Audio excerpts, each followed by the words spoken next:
Dan mereka, anak cucu dia, tahu tentang perjanjian tu. So, perkataan misak bermaksud perjanjian yang ada tanggungjawab berat di dalamnya. So, itu Allah tekan, Allah beri penekanan dalam ayat ini, maka jangan ambil lewa tentang perjanjian tu. Misak. Misak ni perjanjian yang ada tanggungjawab berat. Dia ada lagi perkataan lain, misaqan ghaliza, ikatan janji yang kuat. Ikatan janji yang kuat. Apa perjanjian tu? Tu dalam suratul A'raf. Suratul A'raf. Tu nanti kita, kalau panjang umur, kita akan lalui apa bentuk perjanjian yang mereka buat dengan Allah. Dan begitu juga, Al-Quran ada yang disentuh secara ringkas dalam satu surah dan diperjelaskan dalam surah yang lain. Kan, kenapa tak dijelaskan terus apa perjanjian tu kat sini? Bukan itu dia punya point. Bukan itu dia punya, tema surah Baqarah ni. Tema surah Baqarah ni, Allah nak bagi tahu, nak recap balik kisah-kisah bentuk nikmat yang diberi kepada Yahudi. Bukan nak memperincikannya, tapi dalam bentuk nak memperkenalkan. Dalam bentuk nak memperkenalkan. So, warafa'na fawqakumut tur. Warafa'na fawqakumut tur.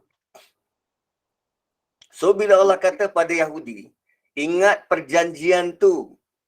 Kita yang membaca, jangan sangka perjanjian tu hanya untuk Yahudi. No.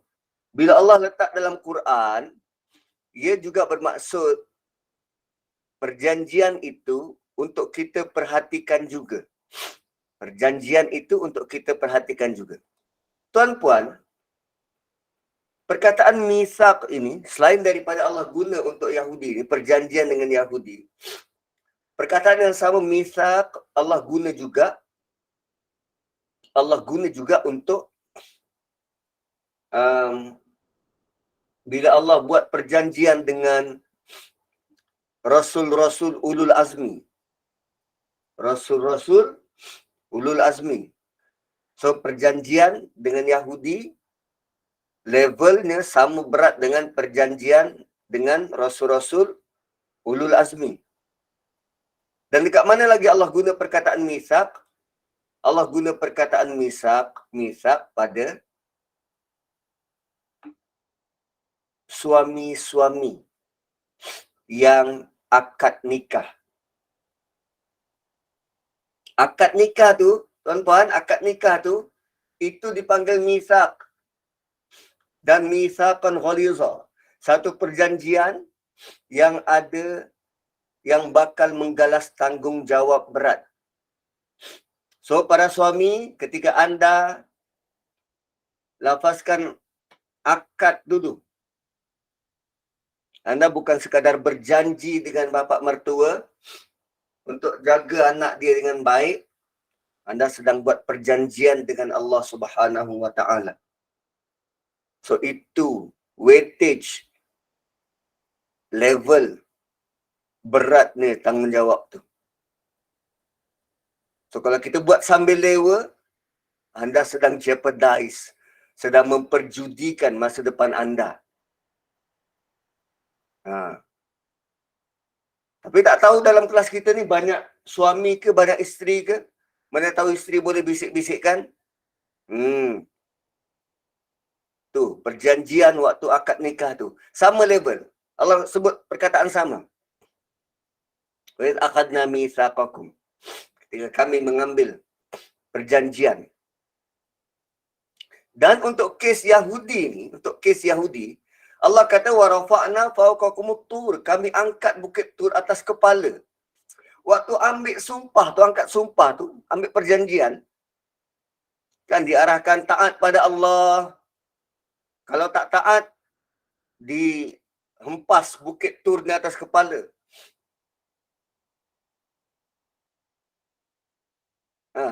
So, bila dah berjanji, kali pertama mereka engkar. So, sebab tu Allah angkat bukit Tur atas kepala mereka. Allah nak hempap mereka kalau mereka tak nak beramal dengan Taurat. Kalau dulu berjanji suruh taat kepada Allah, sebelum Nabi Musa naik ke Bukit Tursina untuk ambil Taurat, mereka beralasan tak ada kitab. Macam mana nak sembah Allah? Tak ada kitab. Sekarang bila dah ada Taurat, mereka tak nak pula ikut Taurat, tak nak beramal. Sampai ke tahap Allah angkat Bukit Tur atas kepala mereka, beri amaran dan ancaman. Kalau dalam kes Yahudi, mereka diberi Taurat dan tak nak beramal, apa beza dengan kita yang telah diberi Quran tapi tak nak belajar untuk faham? Itu baru level tak faham tu, belum amal lagi. Amal jauh lagi. Nak baca pun malas.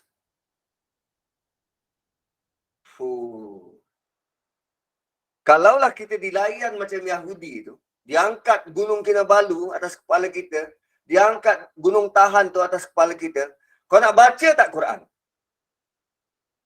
Nak ke kita dilayan macam tu? Allah nak bagi tahu, serius. Allah bagi ni bukan percuma. Benda ni serius. So, bukit tu diangkat atas kepala mereka sebab mereka engkar arahan Nabi mereka. Kan Allah panggil 70 orang wakil untuk bertaubat. So yang baki tu yang baki tu kata 70 orang wakil yang ikut Nabi Musa tu bersekongkol dengan Nabi Musa. 70 orang wakil yang sebelum ni kan diorang kata tak, kami tak percaya arahan kaum Musa. Kami nak dengar sendiri dari Allah, nak lihat Allah secara zahir. 70 orang wakil tu dimatikan. Hidup semula. Tapi yang baki kata, korang ada konspirasi, korang bersekongkol. Selepas dihidupkan, tentu mereka percaya pada Nabi Musa, dah mati kot. Hidup balik. Bila mereka turun ke bawah bukit, bertemu dengan kaum mereka, mereka cerita segalanya pada Bani Israel kat bawah. Tapi kaum mereka yang lain masih tak mahu percaya. Mereka kata wakil-wakil ni telah disogok, telah bersekongkol dengan Nabi Musa. Malah mereka kata Nabi Musa merasuah wakil-wakil tu. Ada ulama yang kata memang Bukit Tursina tu terangkat atas kepala mereka. Bukit tu diletak terapung atas kepala. Dan ada yang kata ia hanya bergegar dan ada beberapa runtuhan saja. Mana pun cerita tu, yang penting ialah pengajaran dalam kisah ni. So, bila bumi bergegar, kan? Katalah kita ambil pendapat kedua, tak terangkat kot Bukit Tursina tu. Mungkin gegar saja. So, kita ambil pendapat kedua, gegar. Kalau bumi bergegar, diorang dekat bawah bukit, Bukit Tursina gegar, dan tentu kawasan sekitar juga bergegar. So, kalau bergegar dan bergetar, logiknya, tentu kita nak berpaut dan berpegang pada sesuatu. Kan? Bila bumi bergempa, bergegar dengan kuat, dan tentu kita nak mencari perlindungan, nak pegang sesuatu. So, apa yang kita nak pegang?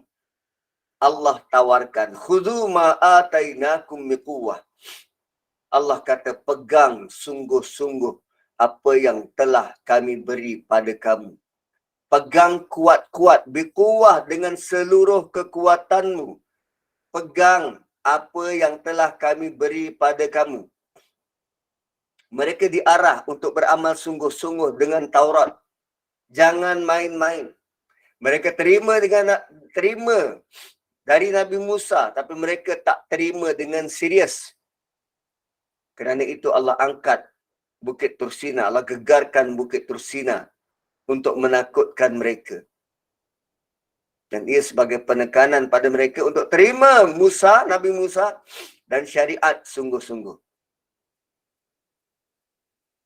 So kalau begitu Allah boleh buat, sekarang Allah tunjukkan pada kita gegaran dekat Turki. Gegaran tu besar. Sampai ke hari ini 41,000 orang mati. Lebih 85,000 orang cedera. Allah jadikan satu perkara yang besar, yang hebat untuk sedarkan kita. So, kalau suatu yang besar berlaku, tentu manusia bagi perhatian. Yahudi ni memang degil, maka Allah guna bentuk macam ni. Peganglah Quran tu betul-betul.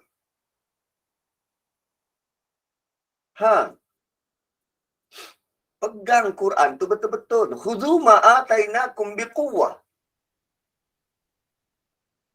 Walkuru ma fih, dan ingat apa yang ada dalam Taurat. Dan untuk kita ingatlah apa yang ada dalam Quran. So sekarang Allah beri formula. Macam mana? Macam mana nak pegang Taurat tu? Macam mana nak pegang Taurat tu? So arahan seterusnya ialah ingat. Maksud ingat kat sini apa? Belajarlah. Dan kenalah sentiasa muzakarah, perbincangan. Jangan culas belajar ilmu yang ada dalam kitab Taurat, kan, yang ada dalam Quran. Kan kalau nak ingat, hari-harilah duk bincang tentang Quran. Sebut tentang Quran. Barulah lama-lama ingat. Ni paling tak perbincangan kita tentang apa? Drama Korea.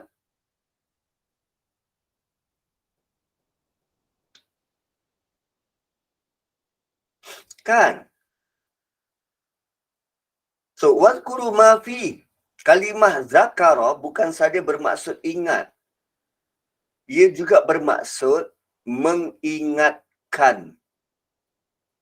So, bukan saja kita berusaha untuk ingat, tetapi kita ada inisiatif mengingatkan orang lain.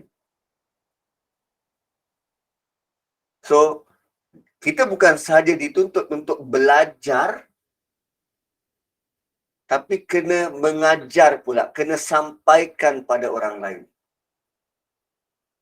Saya sebelum ni belajar, so sekarang saya sedang mengajar, menyampaikan.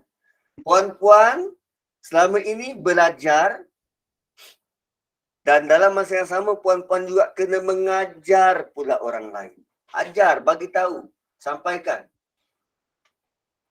Berapa?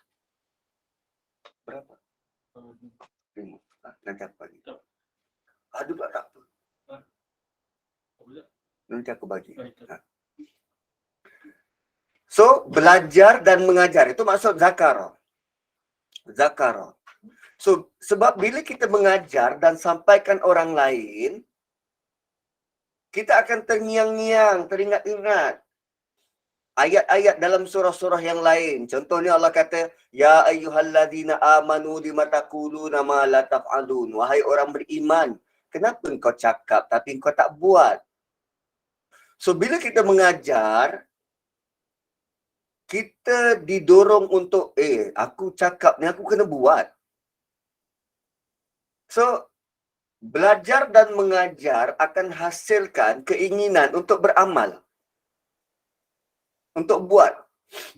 So, begitulah maksud zikir. Bukan hanya ingat, tapi juga ingatkan orang lain sehingga kita bina komuniti yang sama-sama memperingatkan. Sama-sama nak buat. So, kita pun kena belajar dan mengajar Quran atau sampaikan peringatan pada orang lain. Jadi kita bukan hanya mengajar baca Quran, tapi mengajar pelajaran dalam Quran. Kan rata-rata orang Melayu ni dia sangat menjaga bacaan Al-Quran. Sehingga kelas tajwid ni bukan hanya kelas tajwid untuk anak-anak kecil, tetapi banyak kelas tajwid untuk orang dewasa. Dia menjaga bacaan, tapi ramai yang masih belum mendaftar untuk masuk kelas belajar tafsir, untuk faham apa yang Allah sampaikan dalam Quran. Kan? Orang Jepun tengok kita ni pelik. Boleh baca tapi tak faham. Kan pelik. Boleh baca tapi tak belajar, macam mana nak faham apa yang dibaca? Pelancong Jepun, bila datang kemari, dia tengok kita. Macam mana kau boleh baca tulisan macam ni? Ya? Kan tulisan Jepun pun pelik. So, dia tengok tulisan Arab macam ni. Oi, kau orang Melayu. Macam mana kau boleh baca tulisan macam ni? Ini bukan tulisan kau, ini tulisan asing. Tapi kau boleh baca dan kau boleh baca dengan merdu. Tapi peliknya, kenapa kau tak faham? Kenapa kau tak faham? So, ini bentuk-bentuk teguran dari Allah melalui kaum lain. Kan kita biasa macam tu lah. Apa peribahasa Melayu kan ada. Marah anak, pukul anak, sindir menantu. Kan, pukul anak, sindir menantu. Allah tumpu pada orang lain, rupanya nak sindir kita. Gitu. So, la'allakum tattaqun. Moga dengan kamu buat begitu. Buat apa? Khuzu ma'atainakum biquwwah wazkuru. Khuzu ma'atainakum biquwwah wazkuru. Apa yang kita buat? Kita pegang kuat-kuat Quran tu. Maksud pegang tak lepas. Pegang kuat-kuat ni tak lepas. Kan macam kita, bayangkan kalau Gunung Kinabalu atas kepala kita, kan semua masing-masing takut. Masing-masing takut. So nak selamatkan diri tu, kita capai apa sahaja yang kita mampu dan kita pegang sekuat hati. Macam tu. Macam tu kita punya hubungan dengan Quran. Kita pegang sekuat hati.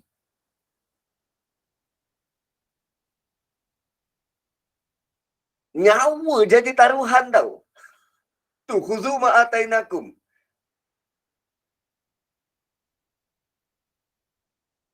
Tak tahu, mungkin ada kot filem-filem yang begitu menakutkan. So, dia punya istilah tu apa? Dia satu, run for your life. Satu, dia berpaut. Kalau dia lepas, dia mati.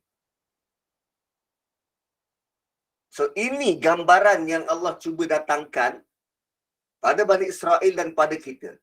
Ada satu kaum yang pernah diancam, diletakkan gunung atas kepala.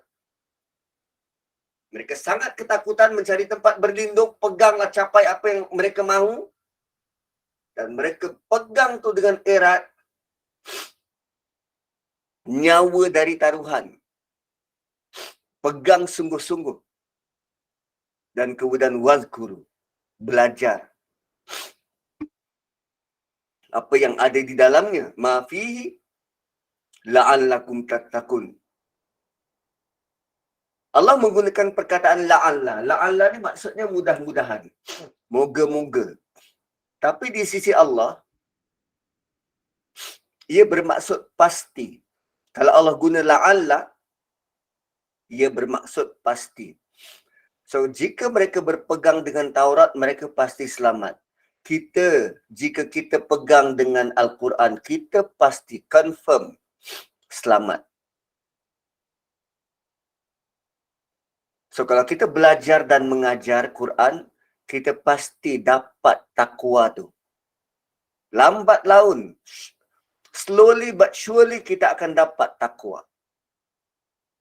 Sebab bila kita belajar dan mengajar, kita selalu diingatkan dengan ajaran dalam Quran. Maka moga-moga kita semua yang sedang belajar dan mengajar ini, Allah akan pimpin ke arah ketakwaan. Kemudian summa tawallaitum min ba'di dzalik. Inilah perangai diorang. Lepas semua perkara ini diangkat Bukit Tursina, disuruh pegang betul-betul, masih diberi peluang, apa mereka buat? Kemudian sesudah itu mereka membelakangkan, berpaling, tak sempurnakan, tawalla, berpaling. Min ba'di dzalik. Mereka berpaling juga selepas perjanjian itu. Dah diangkat Bukit Tursina atas kepala mereka. Mereka dah setuju nak amal dengan kitab Taurat. Kerana takut lihat apa yang Allah buat. Dan mereka dah setuju, maka Allah tak ampaplah dengan bukit tu. Tapi selepas itu mereka tetap berpaling dari mengamalkannya. Tuan-puan, setakat PBB buat perjanjian dengan Israel. Palestin buat perjanjian dengan Israel. Tuan-tuan rasa diorang nak ikut dan patuh?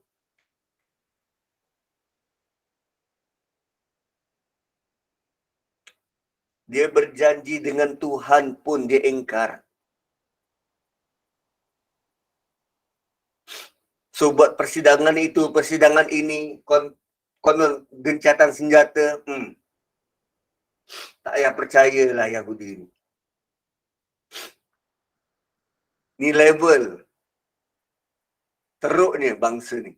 Summa tawallaitum min ba'di dzalik.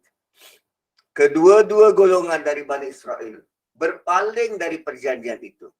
Yang sezaman dengan Nabi Musa dan juga yang sezaman dengan Nabi sallallahu alaihi wasallam.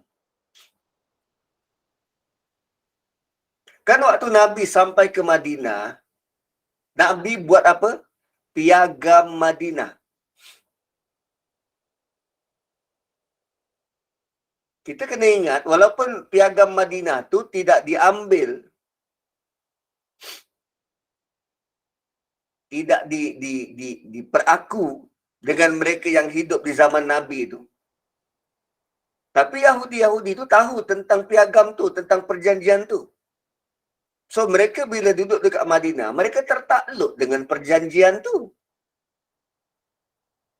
Dan dalam masa yang sama, Yahudi dekat Madinah tu, mereka sangat kenal dengan Nabi sallallahu alaihi wasallam. Mereka tahu Nabi itu Rasul. Dan mereka tetap berpaling. Tak nak ikut. Itu level degil. Level kedegilan Yahudi ni. Ui, dahsyat. Dahsyat.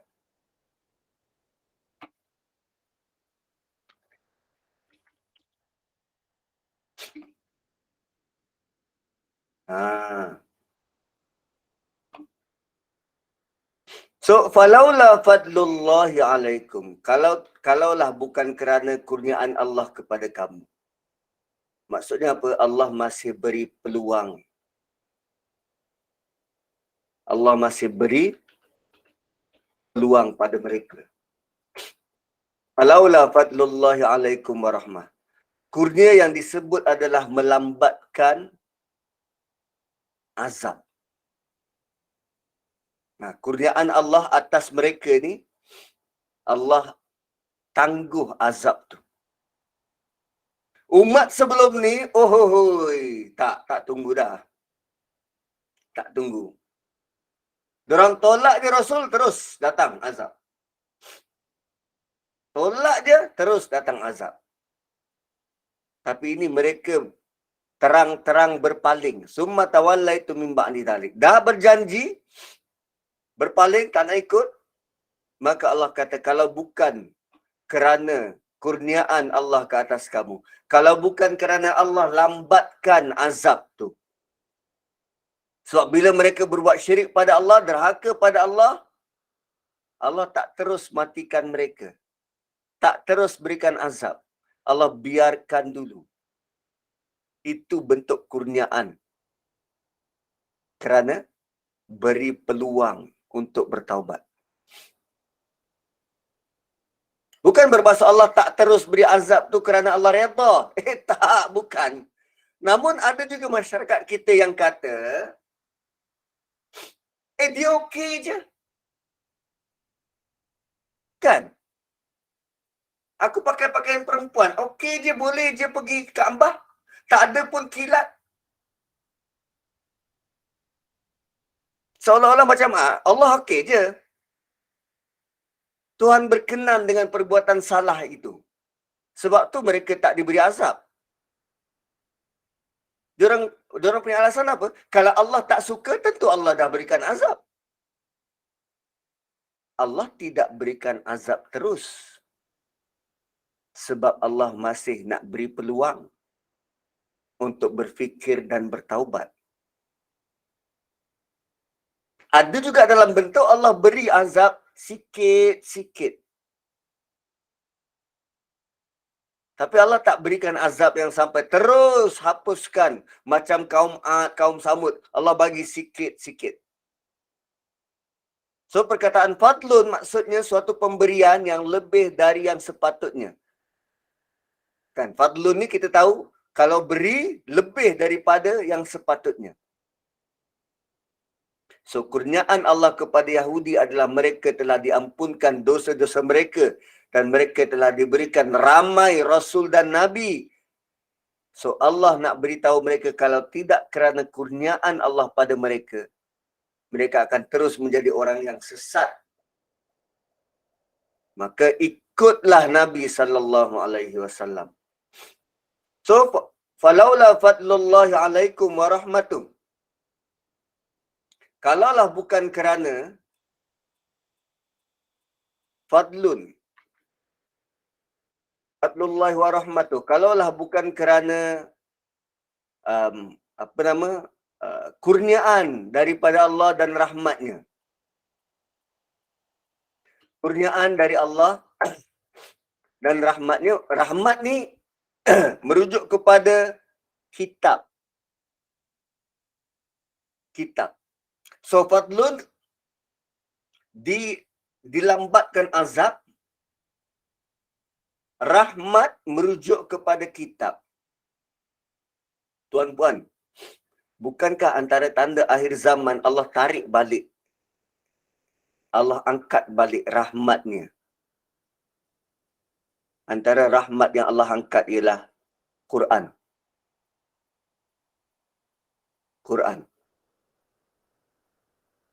So Allah kata, kalau bukan kerana kelebihan yang Allah beri pada kamu dan kitab Taurat tu, wa rahmatuhu. Kalau bukan kerana ada Quran dalam kalangan kamu, lakuntum minal khasirin. Confirm, kamu menjadi orang-orang yang rugi selamanya.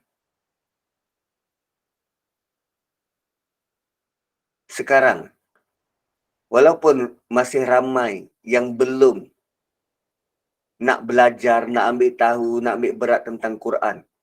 Belum ramai yang pegang Quran itu ibarat menggadaikan nyawa. Allah tak tarik Quran tu dari kita lagi.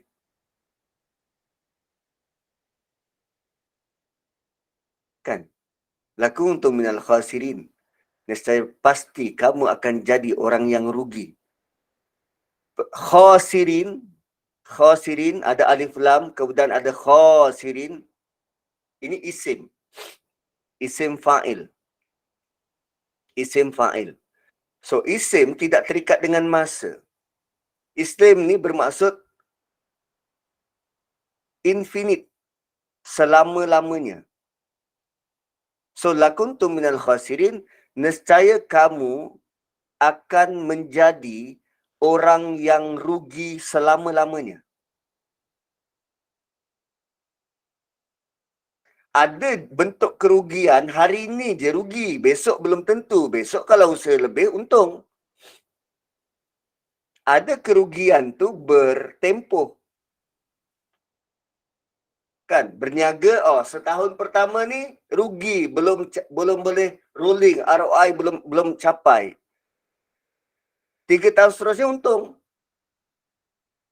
Tapi bila Allah kata khasirin dalam bentuk isim,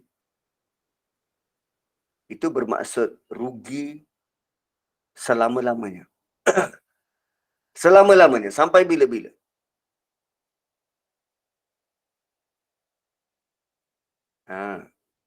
Mereka akan rugi. Dan kerugian itu, kita tak sanggup nak tengok kerugian tu. So, kemudian, tadi tu tentang mereka berpaling. Allah tunjukkan keburukan pertama. Kan? Mereka berpaling. Dan sekarang, Allah bagi tahu tentang sifat sifat ketiga. Banyak helah. Keburukan ketiga tu, banyak helah. So, mereka sering mencari jalan bagaimana untuk tidak taat. Ini contoh dia. Walaqad alimtumul ladzina i'tadaw minkum fis sabti faqulna lahum kunu qiradatan khasiin. Walaqad alimtumul ladzina i'tadaw minkum, dan sungguh kamu tahu orang-orang yang melampau batas dalam kalangan kamu. So, yang melampau batas ni bukan semua. Bukan semua. Tapi ada beberapa orang dalam kalangan kaum tu. Ada beberapa orang dalam kalangan kaum tu.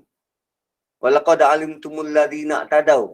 Allah ingatkan kesalahan yang pernah dilakukan oleh nenek moyang mereka dulu. Dan mereka tahu sejarah ni terjadi. So, Allah ingatkan je. Mereka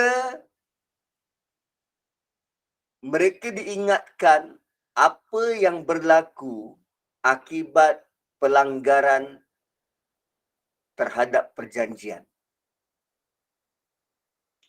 So, kamu tahu orang yang melampau batas antara kamu. Siapa yang melampau batas? Orang dulu tu melampau batas.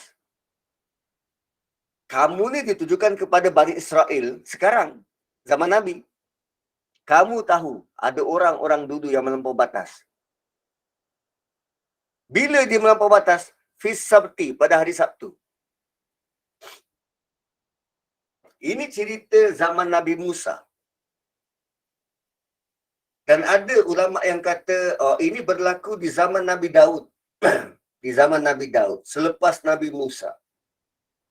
Satu golongan nelayan yang pergi menangkap ikan hari Sabtu.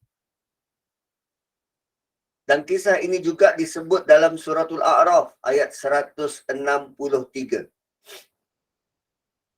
So, mereka telah diperintah oleh Allah untuk tak bekerja. Tak boleh buat apa-apa. Kerana hari Sabtu adalah hari untuk mereka beribadah. Kenapa tak boleh kerja? Sebagai syarat tambahan. Asalnya kan dibagi hari Jumaat. Diorang tak nak hari Jumaat, diorang nak hari Sabtu. So, Allah bagilah hari Sabtu. Tapi dengan syarat, jangan bekerja. Sepanjang hari kau kena beribadah.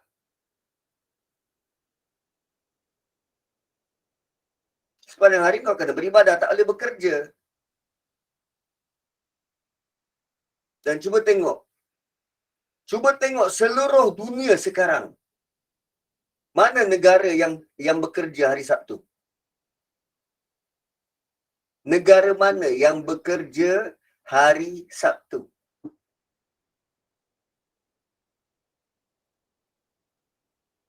Kan? Yang masih boleh, yang selalu menjadi timbang tara ialah nak cuti hari Jumaat atau cuti hari Ahad. Sabtu orang tak kacau. Sabtu cuti dan tak bekerja. Sampai sekarang. Tu idea Yahudi tu. Dia tak nak hari Jumaat. Allah suruh hari Jumaat. Tak nak. Kami nak hari Sabtu. So, okeylah ambil hari Sabtu dengan syarat tambahan. Tak boleh bekerja. So, mereka diperintahkan untuk tidak buat apa-apa kerja pada hari Sabtu. Bayangkan, larangan itu sampai ke tahap memasak pun tak boleh. Masak pun tak boleh. You ask for it. You ask for it, memasak pun tak boleh. Oh, Brunei bekerja. Okeylah tu, dia terlepas daripada perangai Yahudi kan. Memasak pun tak boleh. Sebab hari Sabtu adalah hari besar mereka. Mereka kena tumpu perhatian pada ibadah sahaja. Bayangkan kalau kita kena syariat macam ni. Kan, walaupun hari besar kita, hari raya kita hari Jumaat, tapi kita masih boleh bekerja. Dan solat Jumaat tu sekitar berapa? 2 jam? Sejam setengah?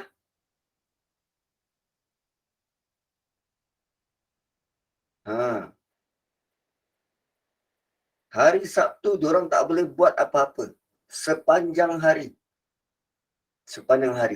So, mereka memang tak boleh buat apa-apa kerja pada hari Sabtu. Langsung.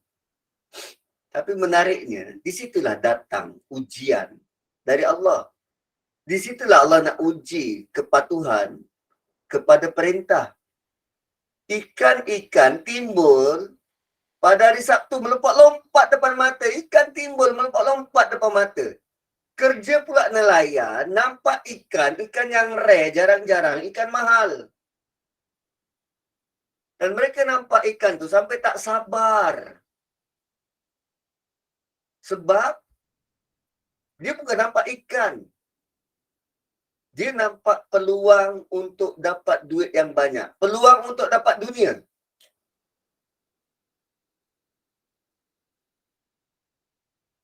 So, sekarang ni diorang berada dalam persimpangan. Nak patuh arahan Allah untuk akhirat atau grab peluang dunia depan mata. Kita juga sering diuji begitu bentuk cubaannya. Patuh perintah Allah untuk akhirat atau melihat drama jam 7 sebab itu antara nikmat dunia yang perlu diikuti. Perlu follow ni drama jam 7 setiap hari.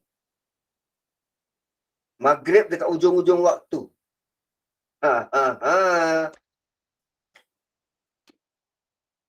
Kan? Itulah bentuk ujian. Dia sering berada dalam persimpangan. Nak yang ni ke nak yang ni?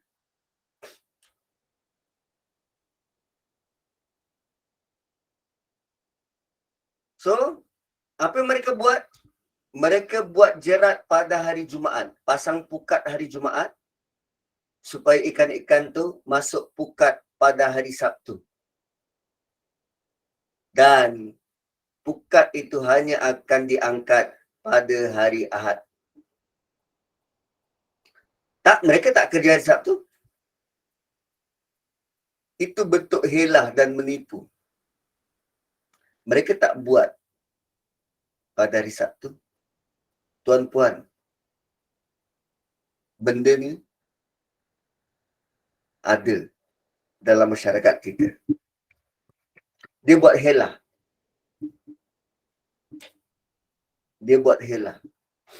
Selalu contoh yang diberi apa? Riba. Sampai istilah ada backdoor. Backdoor riba. Ada helah. Kan, dalam tata cara keuangan kerajaan pun ada orang buat helah. Ini bukan rasuah. Dia pinjamkan saya. Kan, katalah, apa nama, Puan Irma, kontraktor. Puan Irma kontraktor. So, dia nak dia masuk tenda Masjid Negara untuk tenda penyucian, nak cuci kawasan masjid. Nilai tenda setahun 15 juta. So, ikat janji tenda 5 tahun. 3 plus 2. 3 tahun plus 2. So, 1 tahun 15 juta. 5 tahun, kira sendiri. 75 juta. 75 juta. So, kerana saya yang pegang, so dia tengok, ini ustaz ni, imam, tak boleh ni. Tak boleh bagi duit. Lalu tiap petang, dia akan hantar lauk makanan ke rumah. Kan? Dia tanya isteri saya, tak mana dapat nombor telefon tak tahu. Dia kata, puan, kami daripada syarikat ini, kami nak buat CSR. Kami nak buat CSR. Kami nak bagi sumbangan ke rumah-rumah. Tapi yang dibagi rumah saya je. Kadang-kadang dapat KFC, kadang-kadang dapat Domino's. Lepas tu bila ni cuti sekolah kan, dah start cuti sekolah, dihantar voucher percutian 3 hari 2 malam.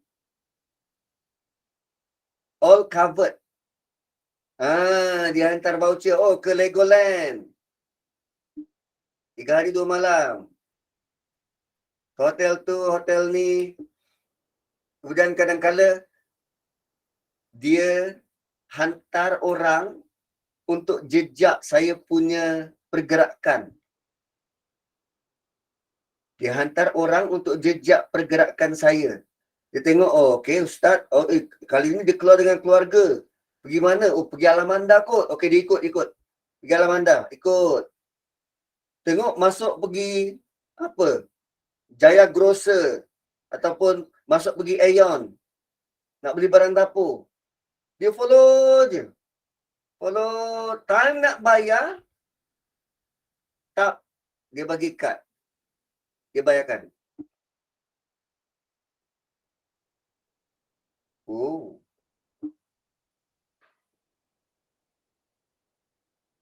Ataupun dia pergi rumah,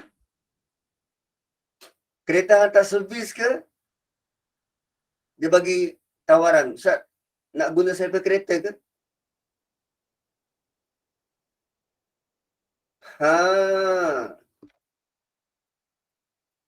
Saya tak rasuah. Saya bermurah hati untuk bagi pinjam. Tengok tayar ustaz tu macam dah ni lah. Macam dah botak. Saya punya bengkel untuk syarikat tu. Kalau ustaz nak, boleh tukar 4-4. Yelah, ni nak cuti balik kampung kan. Cuti sekolah. Kenalah perjalanan tu pasti selamat. Helah. Banyak. So, dia ingat Tuhan tu, Allah tu, boleh ditipu-tipu macam tu. Dia selalu, itu tu tawaran material, rasuah seks, kadang sampai bukan kontraktor tu yang tawarkan, saya yang minta. Dan kadang syarikat dia akan hantar siapa untuk negotiate dengan saya. Dia akan hantar security dia yang cantik-cantik, staff perempuan dia yang cantik-cantik. Kalau orang yang jaga tu lelaki, dia hantar perempuan. Kalau yang jaga tu perempuan, dia hantar lelaki-lelaki yang bujang, muka ala-ala Korea. Tengoklah kalau perempuan tu suka apa. Well, perempuan kan dia susah Nak cover keterujaan dia. Ada. Dia susah nak jaga, nak sembunyikan keterujaan dia. Puan, I dengar you suka Korea, Puan. Korea. Saya kebetulan nak pergi Korea. Ada 2 tiket free. Puan nak join? Oh, iyalah dekat Jeju. Nak pergi Jeju Island tu lah.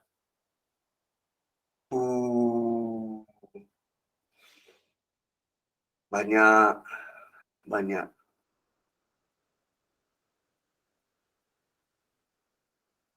Tu yang sebenarnya bila ditempatkan di posisi yang melibatkan perolehan kerajaan. Nasihat daripada Quran sangat tepat. Khuzu ma atainakum biquwwah. Kau pegang Quran tu seolah-olah kalau kau lepas kau mati. Kau pegang tu kalau kau lepas kau mati. Sebab dia bertawaran macam ni.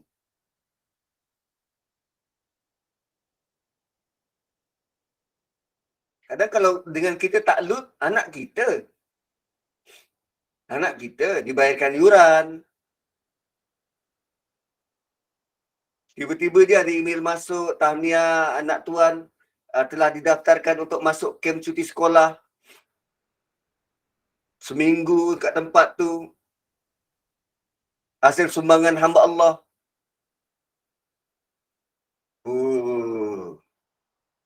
Dahsyat.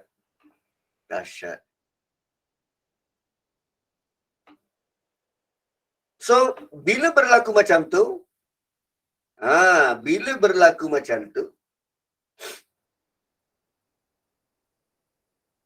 faqulna lahum,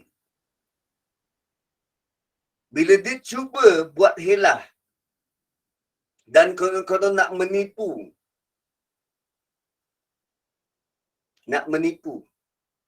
faqulna lahum, lalu kami titahkan kepada mereka.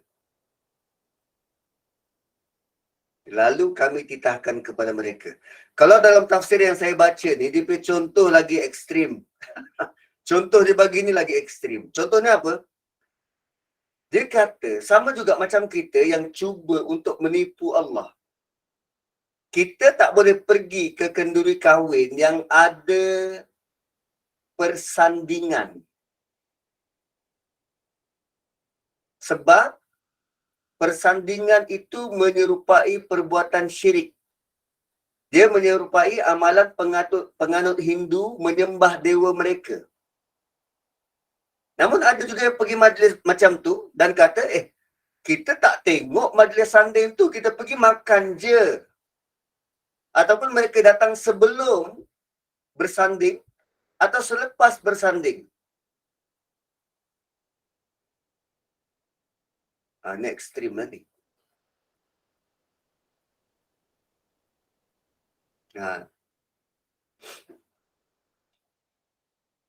So, kami tak pergi majlis tahlil, kami pergi makan je.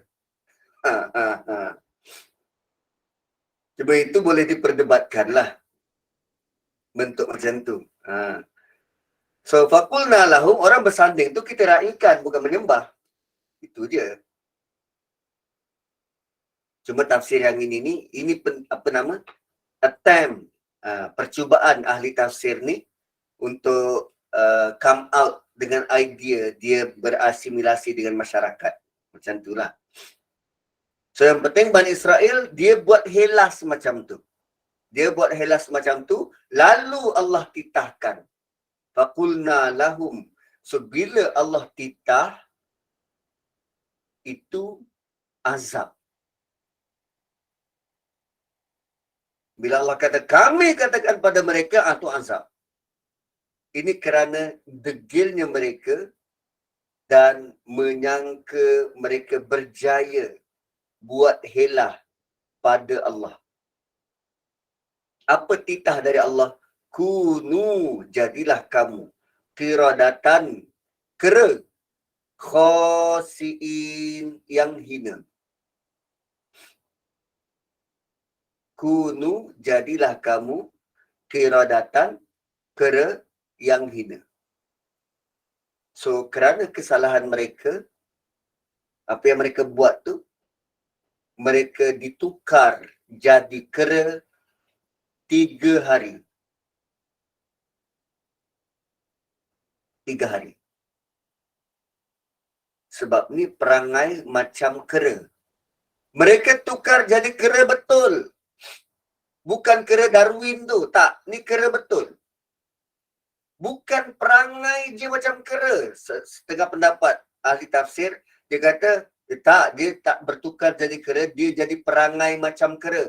Tak, diorang tukar jadi kera betul. 3 hari. Selepas 3 hari apa berlaku?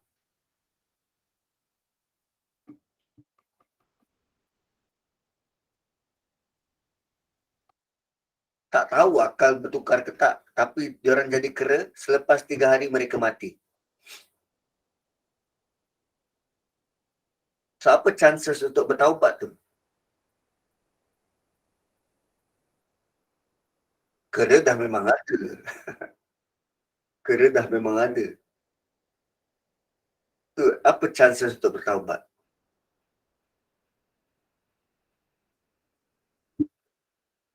Tapi menariknya, dengan cerita macam ni, Darwin kata manusia dari kera.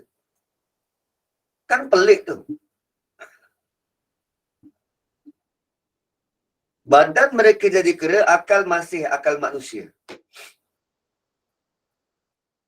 Ha. So, ada hadis Nabi yang kata, mana-mana manusia yang ditukar jadi makhluk lain, mereka hanya hidup selama 3 hari. So, mereka tak adalah meninggalkan keturunan. Sebab Allah jadikan ni semua untuk jadi pengajaran kepada yang lain.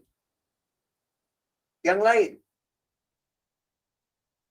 So, bila berlaku satu peristiwa, dia kaum tu akan terbagi pada 3.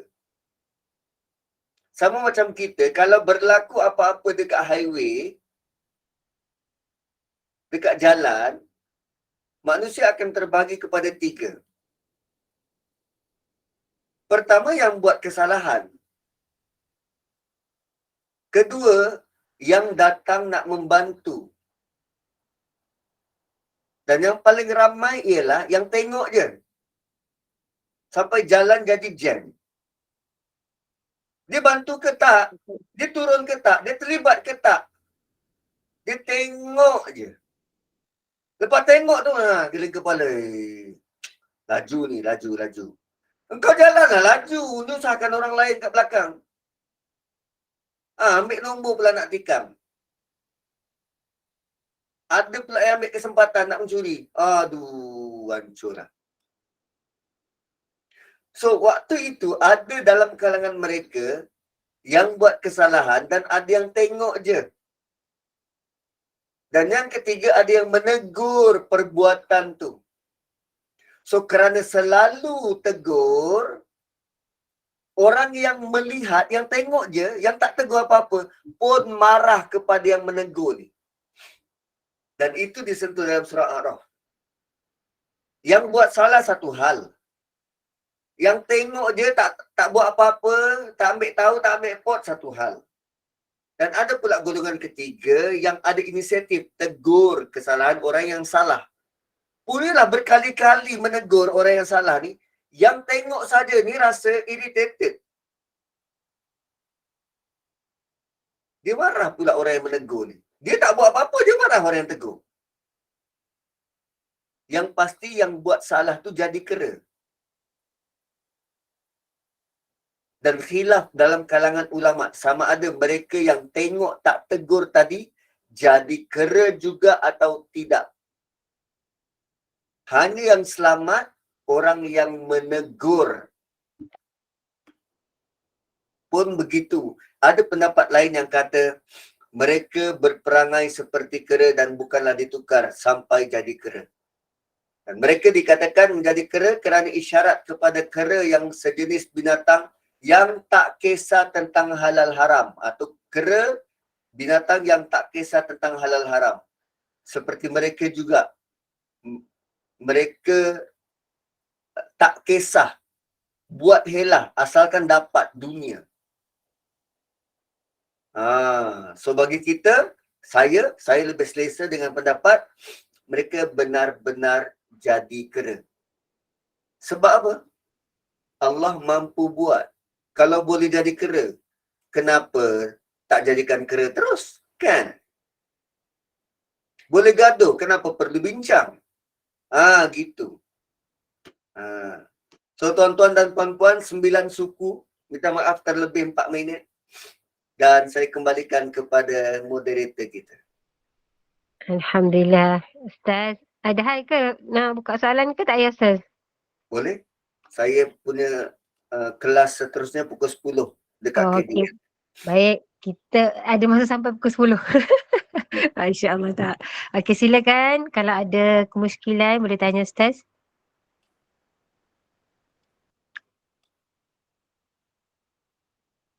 Ada? Kalau tak ada, kita tutup kuliah. Okey, semua faham ya? Semua angguk-angguk satu. Semua Tak pergi faham lah. halaman dah kan lepas ni? Apa dia, Ustaz? Diorang semua nak pergi halaman dah kan? Mungkin lah. Tapi kenduri Ustaz, hari ni kenduri. Kenduri. Ada kelas lagi Ustaz. Nak pergi sarapan. Oh, ada kelas lagi. Okey, tak apalah. Kalau macam tu kita tutup lah. Semua dah seram. Apa yang seram benda, Masya Allah. Baik, Alhamdulillah. Barakallahu fikum. Jazakumullah khairan katsira Ustaz. Mudah-mudahan kita mendapat sesuatu lah hari ini daripada tadabbur yang Ustaz selongkarkan tadi. Masya Allah. Mudah-mudahan kita mendapat manfaat, barakah serta limpah rahmat daripada Allah Subhanahu Wa Taala. Terima kasih kepada tim Gemenur Iman, sahabat-sahabat pencinta ilmu yang mengimarahkan kuliah kita setiap hari istiqamah dengan majlis ilmu. Pada pukul, saya buat ibahas sikit Ustaz. Pada pukul 8 malam, kuliah maghrib kita bersama dengan Al-Fadil Ustaz Mursyidi bin Mustafa. Dan 9.15 malam hari ini dengan Al-Fadil Ustaz Datuk Ya'am Arif, Datuk Abbas bin Nordin dengan hak wanita dalam undang-undang keluarga di Malaysia. Jadi dengan ini saya mewakili Gemenur Iman memohon maaf sekiranya ada sebarang kekurangan dan kesilapan. Yang baik itu datang daripada Allah, yang tidak baik dan kelemahan itu dari kami sendiri. Kita tangguh kuliah kita sebagai penutup majlis. Mohon sekali lagi Al-Fadil Ustaz untuk membacakan Tasbih Al-Farah dan Surah As. Saya sudahi dengan wabillahi taufiq wa hidayah. Assalamualaikum warahmatullahi wabarakatuh. Subhanakallahumma bihamdik nashhadu an la ilaha illa anta wa nastaghfiruka wa natubu ilaik. Wal asri innal insana lafi khusr illa alladhina amanu wa amilus solihat wa tawasaw bil haqqi wa tawasaw bis sabr. Assalamualaikum warahmatullahi wabarakatuh. Terima kasih semua. Waalaikumsalam warahmatullahi wabarakatuh. Terima kasih Ustaz. Waalaikumsalam.